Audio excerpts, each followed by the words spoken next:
Salam dan salam sejahtera. Dan kita lihat satu kenyataan yang dikeluarkan oleh Perdana Menteri dengan segera, yaitu apabila Yang Amat Berhormat Perdana Menteri mengarahkan tidak diteruskan kelulusan projek tempatan banjir bernilai 7 bilion.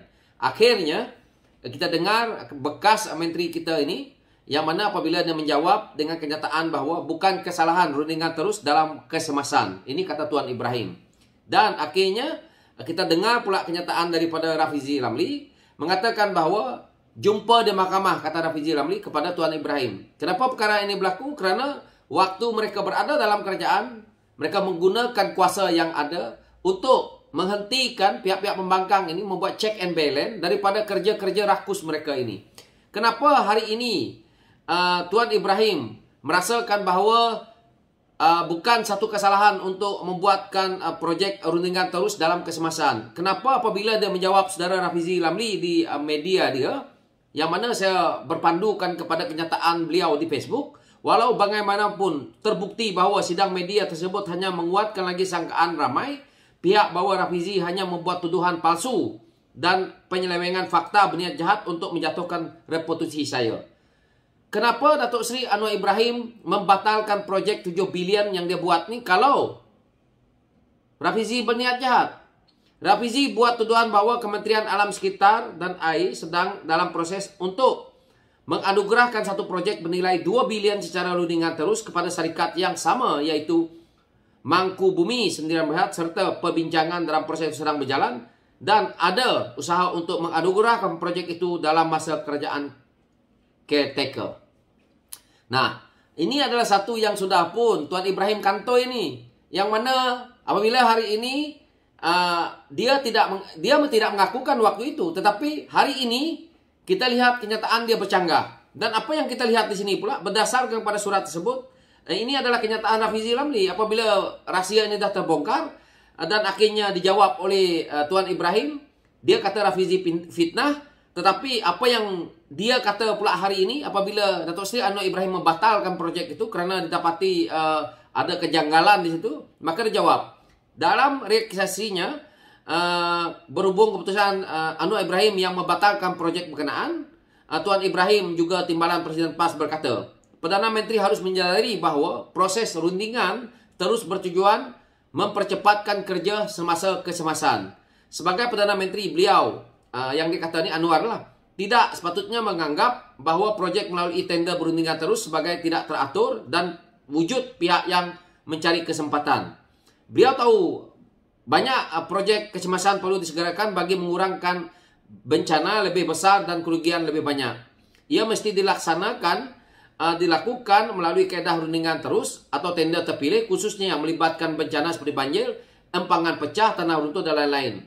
Namun, sekali lagi saya tegaskan, ia mesti mematuhi prosedur keuangan yang ditetapkan. Ini kata Tuan Ibrahim. Dan apa yang berlaku hari ini, apabila Anwar hari ini mengarahkan kelulusan muktaid projek tempatan banjir berjumlah 7 bilion daripada keseluruhan projek sebanyak 15 bilion yang dilaksanakan melalui rundingan terus tanpa proses tender diteliti semula. Ini kita jelas melihat bahawa ada pecanggahan. Jelas kita lihat bahawa yang mana hari ini pula Rafizi menjawab, kami sudah file di mahkamah, saya akan jumpa beliau Datuk Seri Tuan Ibrahim Tuan Man di mahkamah ini, kata Rafizi. Yang mana di sini Rafizi yang juga Menteri Ekonomi mendedahkan jawapan ringkas ketika ditanya berkenaan dengan tuntutan saman file bekas Menteri Alam Sekitar itu terhadap dia. Dan reaksi ini diberikan oleh Rafizi menunjukkan beliau tidak akan memohon maaf berhubungan dengan perkara tersebut. Bagaimana Rafizi Ramli nak memohon maaf? Kerana sebelum ini Tuan Ibrahim menggunakan kuasa dia apabila menjadi menteri, masih menteri caretaker itu, dia telah pun membuat kenyataan dan mengatakan Rafizi fitnah, dan akhirnya dia ugut dengan menggunakan peguam, dan akhirnya hari ini masuk mahkamah. Dan kita tahu pula projek ini pula terbatal, yang mana kita juga nampak bahawa ini bukan fitnah, ini adalah realiti berlakunya projek tender. Ini yang rakyat keliru ni. Yang disangkal oleh Tuan Ibrahim ni, dia telah pun melepaskan projek ini melalui rundingan terus supaya dalam waktu yang sama kita tahu ini dekat pilihan raya, yang mana kita tahu dapat komisen atau tidak itu mereka punya hal. Tetapi apabila hari ini dibatalkan, memang memberi impak kepada Tuan Ibrahim ni. Sebab itu sebelum ini dia cuba untuk menyaman Rafizi Ramli. Apabila dalam kenyataan ini dia tidak seolah-olah mengaku bahawa perkara itu berlaku. Tetapi akhirnya hari ini apabila kerajaan perpaduan ini terjadi dan Datuk Seri Anwar Ibrahim menjadi Perdana Menteri dan juga Menteri Kewangan, akhirnya dengan kuasa yang ada membatalkan projek ini. Dan kita tahu bahawa pemimpin PAS suka berbohong. Pemimpin PAS menggunakan agama mengisukan kaum, tetapi kita tengok dia buat projek yang tidak kita patut dia luluskan, yang mana projek lundingan terus, yang mana dia sendiri kata tak tahu, yang mana dia alihkan katakan ke SU lah apa itu ini. Tetapi hakikatnya hari ini itu adalah kuasa daripada beliau sebagai menteri di waktu itu.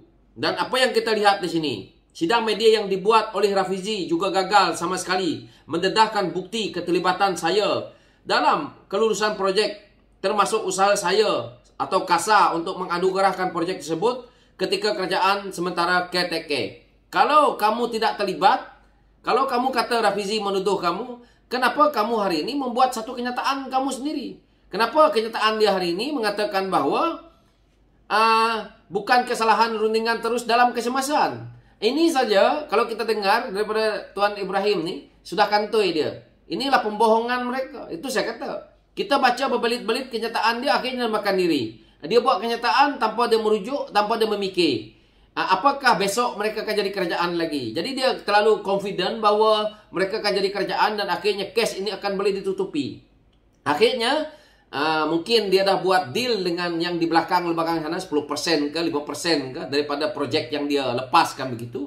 Akhirnya dibatalkan. Mungkin untuk dana pilihan raya ni akhirnya kantoi lah. Sebab tu dia membebel tu. Jadi apa yang saya lihat ini, oleh yang demikian dia kata, terbukti jelas kenyataan Rafizi termasuk sidang media semalam adalah satu fitnah jahat yang menghancurkan reputasi saya, khususnya yang juga parti PAS umumnya. Saya telah mengarahkan peguam saya, Tuan Yusuf Rizal Aziz, untuk memfail kesamaan fitnah terhadap Rafizi. Dan sama menerima tulisan bertulis dari peguam Rafizi atau selepas tamat tempoh 7 hari yang diberikan. Dan akhirnya Rafizi Ramli terima kau ucapan orang. Hari ini jumpa di mahkamah lah. Harap kalau kalah saman, itu yang saya kata. Saya harap perkara 48 perlembagaan boleh dibuka lepas ni kepada Tuan Ibrahim, dan akhirnya kita batalkan dia punya biar hilang dia punya kelayakan ahli parlimen dia, buat pertandingan semula. Baru tahu dia pandai-pandai dia orang ni. Kau nak saman orang, kau gut-gut orang waktu kau jadi kerajaan, baru kau tahu hari ni dibatal projek tu. Datuk Seri Anwar Ibrahim batal projek tu, hari ni dia menjawab.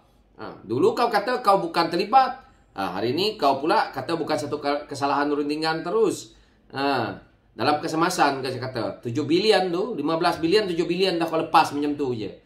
Ingat ni duit bapak dia orang, ingat ni duit PAS punya. Ini duit rakyat, suka-suka hati je korang buat kerja macam tu itulah dia. Jadi saya membebel ya, kerana pemimpin-pemimpin PAS ni suka berbohong, dia berbelit-belit. Jadi menteri dia belit-belit. Jadi dia pusing rakyat dengan rakyat bodoh. Jadi saya harap Rafizi saman balik, jangan sikit-sikit. Saya harap Rafizi, YB Rafizi lah sekarang ni, saman balik, jangan sikit-sikit, saman 100 juta, biar muflis sekali, biar PAS sekali tergadai. Bukan saja Tuan Ibrahim tergadai, PAS tu sekali tergadai. Baru dia tahu, sebab mereka ni suka main fitnah. Kalau bagi 5 juta, 6 juta ni, pandai dia orang korek lagi. Itu semua duit rakyat. Jadi saman besar-besar, senang. Itu saja pencerahan saya tak nak melalut-lalut. So saya harap kawan-kawan faham, kerana agak kritikal juga saya nak menguraikan benda tu, tetapi harap faham lah ya. Okay, thank you.